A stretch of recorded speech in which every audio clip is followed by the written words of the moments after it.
5 reasons why we should watch Kingdom movie. First reason, మనం ట్రైలర్లో observe చేసినట్టయితే మన విజయ్ క్యారెక్టర్ కానిస్టేబుల్ నుండి స్పై అండ్ అలాగే స్పై నుండి రూలర్ వరకు క్యారెక్టర్ ట్రాన్సిషన్ ఎలా జరిగింది అన్నది దానికోసం చూడాలి.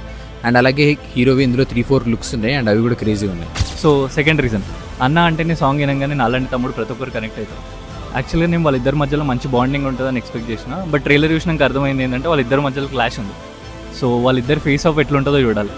అండ్ అసలు సత్యదేవ్కి విజయ్ వాళ్ళ తమ్ముడు అని తెలుసా తెలీదా, ఇలాంటి చాలా డౌట్స్ ఉన్నాయి. ఇవన్నీ క్లియర్ అవ్వాలంటే మూవీ చూడాలి. థర్డ్ రీజన్, సూరి క్యారెక్టర్ ఎంత రూత్లెస్గా ఉందంటే ఆల్రెడీ మనము ట్రైలర్లో చూసినాం. హీరోయిన్ సూరి వాళ్ళ అన్నని ఒక మాట అనేసరికి పీక పట్టేసుకుంటూ, సో ఎంటైర్ సిస్టమ్ వాళ్ళ అన్నకు అగెనిస్ట్ ఉంటే ఆ ఎంటైర్ సిస్టమ్ని మన సూరి ఎలా ఎదిరిస్తాడో అనేది చూడాలి. సో ఫోర్త్ రీజన్ ఏంటంటే ఇది ఒక పీరియాడిక్ యాక్షన్ డ్రామా లెక్క అనిపిస్తుంది. ఎందుకంటే 1950s to 1970 ఆ టైం పీరియడ్లో మన ఈస్ట్ ఇండియా కంపెనీ అనే ఒక వెపన్స్ ఈ ఒక ట్రైబ్ మధ్యలో వార్ అవుతుంది. పీరియాడిక్ డ్రామాని ఈ న్యూ ఏజ్ ఫిలింలో ఎట్లా బ్లెండ్ చేసారో అదొకటి ఇంట్రెస్టింగ్ పాయింట్ లెక్క అనిపిస్తుంది, అది చూడాలి.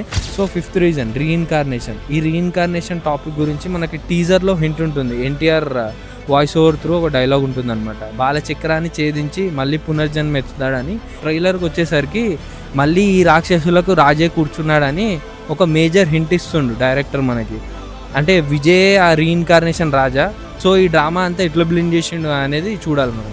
సో అన్నిటికన్నా బిగ్గెస్ట్ రీజన్ మా విజయ్ దేవరకొండ అన్న స్క్రీన్ ప్రెజెన్స్, అది చాలు. అండ్ ఇంకోటి వీడి కూడా చాలా కాన్ఫిడెంట్గా ఉంది ఈసారి. మనం ఆల్రెడీ తిరుపతిలో స్పీచ్ చూసినాం. మన తిరుపతి 7 కొండల వెంకన్న స్వామి గాని ఈ ఒక్కసారి నా పక్క నుండి నన్ను నడిపించినాడు, చాలా పెద్దోడై పొడుస్తాను స్వామి.